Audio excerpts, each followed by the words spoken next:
En medio de vosotros hay uno que no conocéis.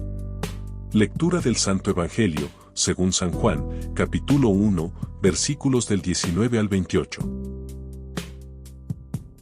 Este es el testimonio de Juan, cuando los judíos enviaron desde Jerusalén sacerdotes y levitas a preguntarle: ¿tú quién eres? Él confesó y no negó, pues confesó: yo no soy el Cristo. Le preguntaron: ¿entonces qué? ¿Eres Elías? Y dijo: no lo soy. ¿Eres el profeta?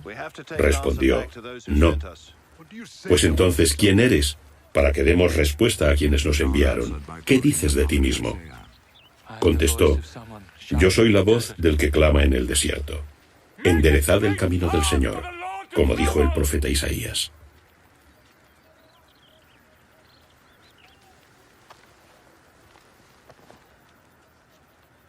Los enviados pertenecían a los fariseos, y le preguntaron, diciéndole: pues, ¿por qué bautizas, si tú no eres el Cristo, ni Elías, ni el profeta?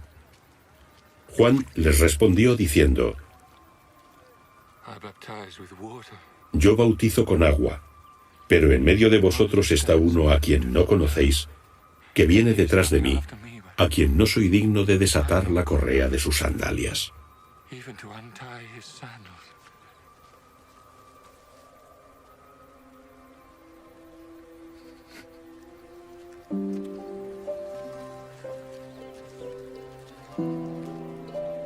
Esto sucedió en Betania, al otro lado del Jordán, donde Juan estaba bautizando.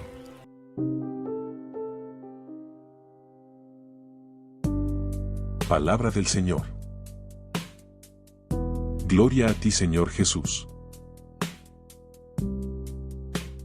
El Evangelio del Reino de la Voluntad Divina. Juan 1, 26 a 27. En medio de vosotros hay uno que no conocéis, el que viene detrás de mí, y al que no soy digno de desatar la correa de la sandalia. No temas, soy yo, no te dejo. Y además, ¿cómo puedo dejarte? El vivir en mi voluntad vuelve al alma inseparable de mí. Mi vida es para ella más que alma al cuerpo. Y así como el cuerpo sin el alma se convierte en polvo porque falta la vida que lo sostiene, así tú, sin mi vida, en ti quedarías vacía de todos los actos de mi voluntad en ti. No oirías más en el fondo de tu alma mi repetida voz que te sugiere el modo de hacerte cumplir tu oficio en mi voluntad. Si está mi voz, está también mi vida que la emite. Cuán fácil eres para pensar que puedo dejarte. No lo puedo. Primero deberías tú dejar mi voluntad, y luego podrías pensar que yo te he dejado. Pero el dejar tú mi voluntad te será muy difícil, por no decirte casi imposible. Tú te encuentras casi semejante a las condiciones de los cuales se encuentran los bienaventurados en el cielo. Ellos no han perdido el libre albedrío. Esto es un don que di al hombre. Y lo que yo una vez doy, no lo quito jamás. En el cielo no ha entrado jamás la esclavitud. Soy Dios de los hijos, no de los esclavos. Soy rey que hago a todos reinar. No hay división entre yo y ellos, pero en el cielo es tal y tanto el conocimiento de mis bienes, de mi voluntad y de mi felicidad, que todos quedan llenos de ellos hasta el borde, hasta desbordarse fuera, tanto que su voluntad no encuentra lugar para obrar.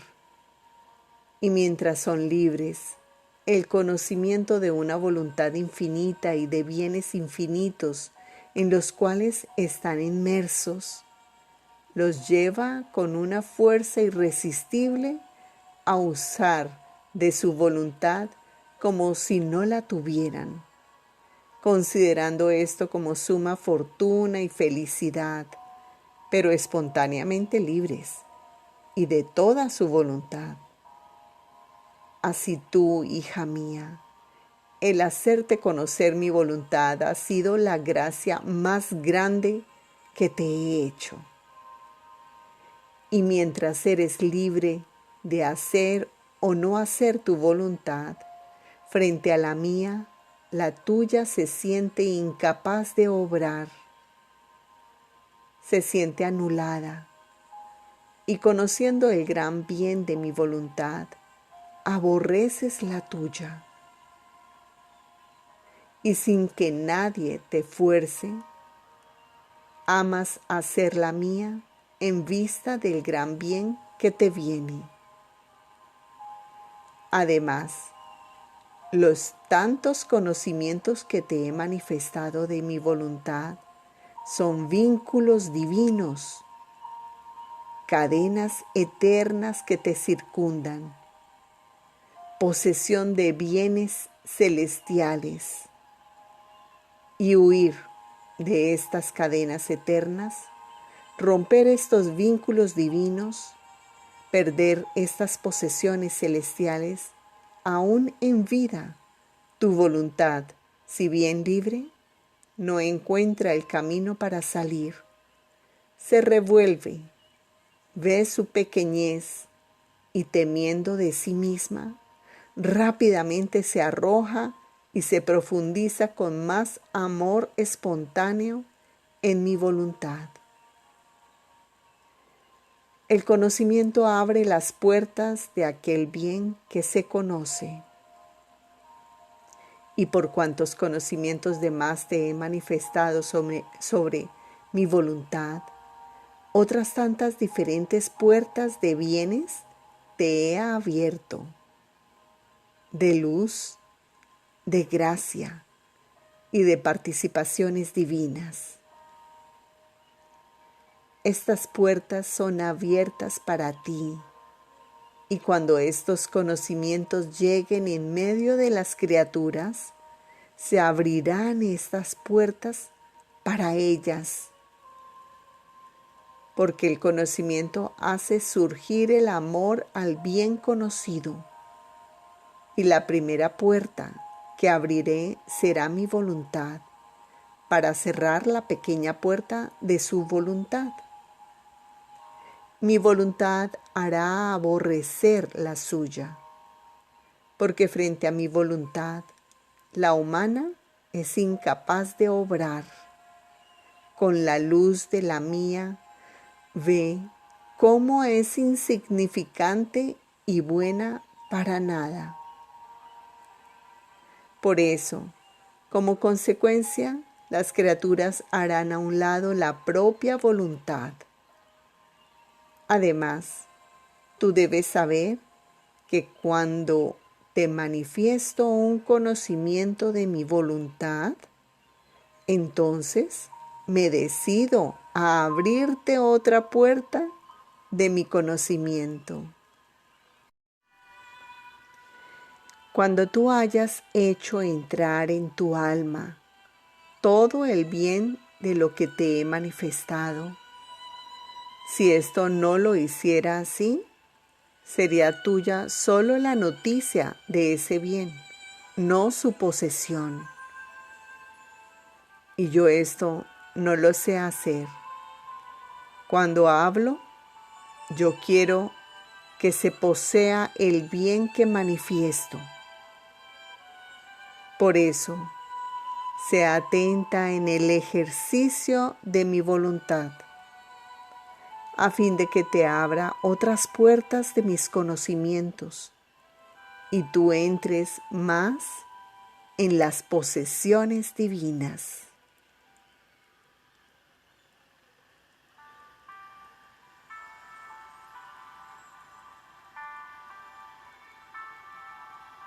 Juan 1, 23. Dijo él: Yo soy voz del que clama en el desierto. Rectificad el camino del Señor, como dijo el profeta Isaías.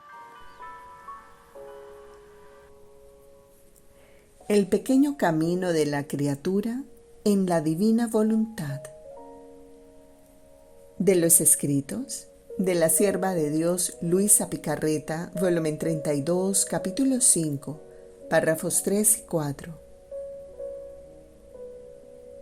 Continuaba mis actos en el fiat divino, y siguiendo sus actos he llegado al Edén, donde el amor divino me ha detenido y el soberano Jesús ha agregado: hija mía bendita, nuestro ser divino es luz purísima, y nuestros atributos, tantos soles distintos el uno del otro, pero tan unificados juntos e inseparables, que nos hacen corona. Ahora, al crear a la criatura, venía puesta en estos soles inmensos para formar su pequeño camino. Pero, ¿quién viene a formar este pequeño camino? Quien vive de nuestra voluntad. Nuestros atributos divinos se alinean a derecha e izquierda de ella. Le hacen valla para darle el paso y hacerla caminar, para hacerla formar su pequeño camino.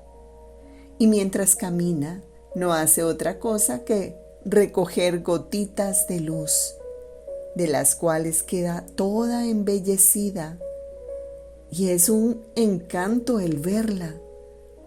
Así que se alimenta de luz. La luz la embellece, y ella no se entiende ni sabe hablar de otra cosa sino de luz. Mis atributos se cierran a su alrededor y aman a esta criatura como a la pupila de sus ojos. Sienten la vida de ella en ellos y su vida en ella, y se dan el trabajo de hacerla crecer cuanto más bella puedan, y de no dejarla salir un paso del camino que le han formado en su luz interminable. Así que quien vive en nuestra voluntad se puede llamar el pequeño camino en la voluntad divina. Esto en el tiempo, pero en la eternidad no será el pequeño camino, sino largo. Más bien, no se detendrá jamás, porque esta luz no tiene término, y tendrá siempre camino para caminar, para tomar nuevas bellezas, nuevas alegrías, nuevos conocimientos de esta luz que jamás termina. Nuestro amor más que nunca desahogó en este Edén al crear al hombre. Y por cumplimiento de nuestro desahogo y para tenerlo más seguro, le formamos el camino a recorrer en la luz de nuestros atributos. Pero Él se salió porque no quiso hacer nuestra voluntad. Pero nuestra bondad fue tanta que no cerró este camino, sino que lo dejó abierto a quien quiera vivir solo de voluntad divina.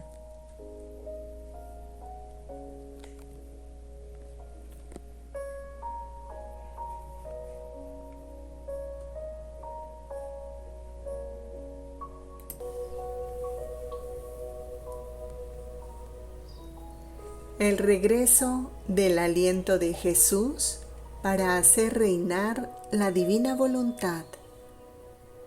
Mi siempre amable Jesús se hacía ver como pequeño niño en el fondo de mi pequeña alma. Me estrechaba, me besaba, me daba su aliento y yo me sentía infundir nueva vida, nuevo amor, y yo le repetía lo que él me hacía. Y repitiendo sus besos me ha dicho: pequeña hija de mi querer, mi aliento, infundiéndose en ti, te renueva, y con su potencia vivificadora Destruye en ti la infección del germen del querer humano y vivifica el germen de mi fiat divino. Este aliento es el principio de la vida humana de la criatura, la cual, en cuanto se alejó de mi querer, perdió mi aliento, y si bien le quedó la vida, pero no sentía más la fuerza vivificadora de mi aliento, que vivificándola la mantenía bella, fresca, a semejanza de su Creador. Así que el hombre sin mi aliento permanece como aquella flor que, no teniendo más lluvia, viento y sol, se decolora, se seca y, declinando su cabeza, se dispone a morir. Ahora, para rehabilitar el reino de mi querer divino en medio de las criaturas, es necesario que regrese mi aliento continuo en medio de ellas, que soplándoles más que viento, les permita entrar el sol de mi voluntad, que con su calor destruya el mal germen del querer humano, y así regrese bello y fresco como había sido creado. Y la flor, enderezando su tallo bajo la lluvia de mi gracia, levanta su cabeza, se vivifica, se colorea y tiende a la vida de mi querer, no más a la muerte. Oh, si supieran las criaturas el gran bien que estoy preparando, las sorpresas de amor, las gracias inauditas, ¿cómo estarían más atentos? ¿Y quién conoce los conocimientos de mi querer? ¿O cómo pondrían la misma vida para lanzar estos conocimientos en medio del mundo, a fin de que todos se dispusieran a recibir un bien tan grande? Porque estos conocimientos tienen virtud de ayudar y facilitar las disposiciones humanas para un bien tan grande. Pero la ingratitud humana es siempre la misma. En vez de prepararse, piensan en todo lo demás y se precipitan en el pecado.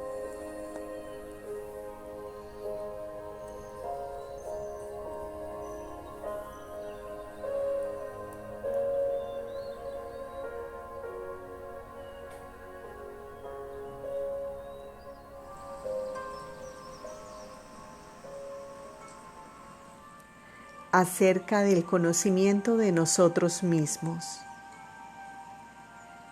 Esta mañana mi dulcísimo Jesús quiso hacerme tocar con mis propias manos mi nada. En el momento en que se hizo ver, las primeras palabras que me dirigió han sido: ¿quién soy yo? ¿Y quién eres tú? En estas dos palabras vi dos luces inmensas. En una comprendía a Dios, en la otra veía mi miseria, mi nada. Me veía ser no otra cosa que una sombra, como aquel reflejo que hace el sol al iluminar la tierra, que depende del sol y que pasando a otros puntos el reflejo termina de existir. Así, mi sombra, esto es, mi ser, depende del místico sol Dios, y que en un simple instante puede deshacer esta sombra. ¿Qué decir además de cómo he deformado esta sombra que el Señor me ha dado, no siendo ni siquiera mía? Da horror pensarlo, maloliente, putrefacta, toda aguzanada. Y sin embargo, en este estado tan horrendo estaba obligada a estar delante de un Dios tan santo. Oh, cómo habría estado contenta si me fuera dado esconderme en los más oscuros abismos. Después de esto Jesús me ha dicho: el favor más grande que puedo hacer a un alma es el hacerse conocer a sí misma. El conocimiento de sí y el conocimiento de Dios van de la mano. Por cuanto te conozcas a ti misma, otro tanto conocerás a Dios. El alma que se ha conocido a sí, viendo que por sí misma no puede obrar nada de bien, esa sombra de su ser la transforma en Dios. Y de esto sucede que en Dios hace todas sus operaciones. Sucede que el alma está en Dios y camina junto a Él, sin mirar, sin investigar, sin hablar, en una palabra, como muerta, porque conociendo a fondo su nada no se atreve a hacer nada por sí misma, sino que ciegamente sigue las operaciones del Verbo.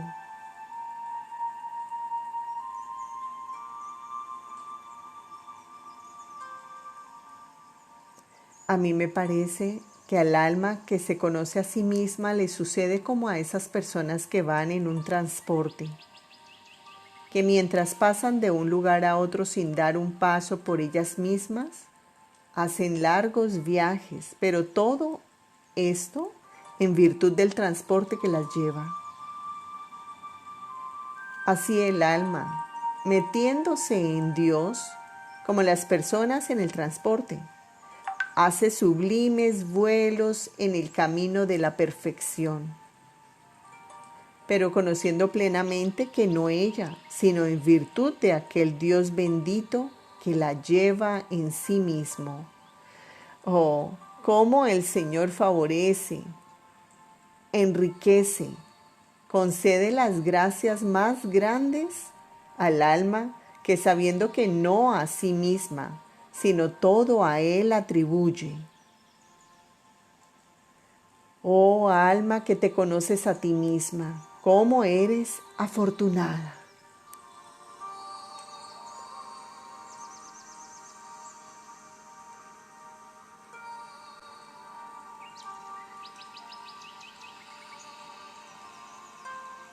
Juan 1, 26. Juan les respondió: yo bautizo con agua, pero en medio de vosotros está uno a quien no conocéis. No queriendo en sí nuestra voluntad como vida, con paterna bondad le damos los efectos de ella, como son las leyes, los sacramentos, el Evangelio, las ayudas de mis ejemplos y plegarias. De los escritos de la sierva de Dios Luisa Picarreta, volumen 30, capítulo 32, párrafo 5. Se puede decir que la diferencia es como una imagen entre el sol y los efectos que produce el sol. Estos no dan vida al sol, sino que reciben la vida del sol y deben estar a su disposición, porque la vida de los efectos viene producida por el sol. Y además, los sacramentos se reciben a tiempo, lugar y circunstancia. El bautismo se da una sola vez y no más. El sacramento de la penitencia se da cuando se cae en el pecado. Mi misma vida sacramental se da una sola vez al día. Y la pobre criatura en este intervalo de tiempo no siente sobre sí la fuerza, la ayuda de las aguas bautismales que le regeneran continuamente, ni las palabras sacramentales del sacerdote que la fortalecen de manera continua con decirle: yo te absuelvo de tus pecados. ni encuentra en sus debilidades y pruebas de la vida ni siquiera a su Jesús sacramentado que pueda recibirlo en todas las horas del día. En cambio, mi divina voluntad, poseyendo el acto primero de vida y de poder dar vida, con su imperio tiene el acto continuo sobre la criatura. A cada instante se da como vida, vida de luz, de santidad, de amor, vida de fortaleza, en suma. Para ella, como vida no existen tiempos, circunstancias, lugares, horas. No hay restricciones ni leyes, especialmente porque debe dar vida y la vida se forma con actos continuos. No hay intervalos. Y por eso en el ímpetu de su amor, con su imperio continuo, se puede decir que es bautismo continuado, absolución jamás interrumpida y comunión a cada instante. Mucho más que esta nuestra voluntad fue dada al hombre en el principio de su creación como vida perenne, habitante en él. Y mi voluntad tomaba el empeño de darle todo lo que quería, con tal que le diera el dominio y la hiciera habitar en su alma. Por eso no era necesario instituir los sacramentos cuando fue creado el hombre, porque en mi voluntad poseía el principio y la vida de todos los bienes. Los sacramentos como medios de ayuda, de medicina, de perdón, no tenían ninguna razón de existir. Pero cuando el hombre rechazó nuestra voluntad, retirándose de ella, el hombre quedó sin vida divina. Por lo tanto, sin la virtud alimentadora, sin el acto continuo de recibir nueva y creciente vida. Y si no moría del todo, eran los efectos que, de acuerdo a sus disposiciones, circunstancias y tiempos, le daba mi divina voluntad. Pero si con todo esto gran bien el alma no hace entrar a la divina voluntad en ella como vida, tendrá siempre sus miserias, una vida mediocre. Sentirá a lo vivo sus pasiones. La santidad, la misma salvación estarán siempre peligrando, porque solo mi voluntad, que se da como vida continua, forma el dulce encanto a las pasiones, a las miserias y forma los actos opuestos de santidad, de fortaleza, de luz, de amor, en los males de las criaturas.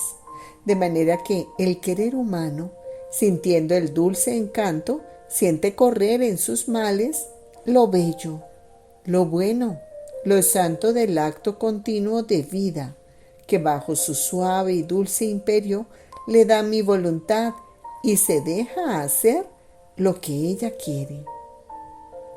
Por eso no hay mal mayor que la criatura puede hacerse, ni ofensa más grande que pueda hacer a nuestra paterna bondad, que el no hacer reinar a nuestra voluntad en ella. Al no hacer reinar nuestra voluntad en su alma, nos cierra la puerta en la cara y nos lanza las piedras de sus culpas contra nosotros. Y nosotros, con paciencia invencible y divina, esperamos.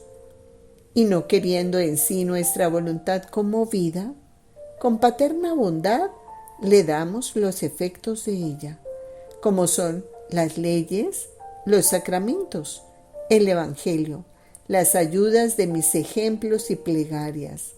Pero todo este gran bien no puede igualar el gran bien que puede hacer mi voluntad como vida perenne de la criatura, porque ella es todo junto: leyes, sacramentos, evangelio, vida.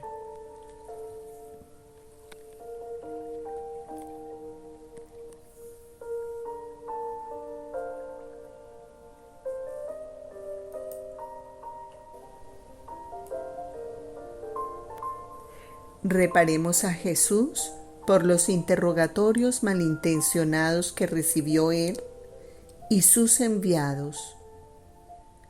De las horas de la pasión de nuestro Señor Jesucristo, una parte de la hora 10 de su pasión.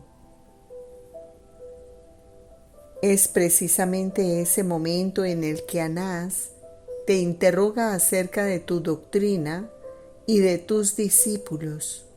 Y tú, oh Jesús, para defender la gloria del Padre, abres tu sacratísima boca y con voz sonora y llena de dignidad respondes: yo he hablado en público y todos los que están aquí me han escuchado. Al oír estas palabras tuyas, llenas de dignidad, todos tiemblan. Pero es tanta la perfidia que un siervo, queriendo honrar a Anás, se acerca a ti y con mano de hierro te da una bofetada tan fuerte que hace que te tambalees, mientras que tu rostro santísimo se pone pálido.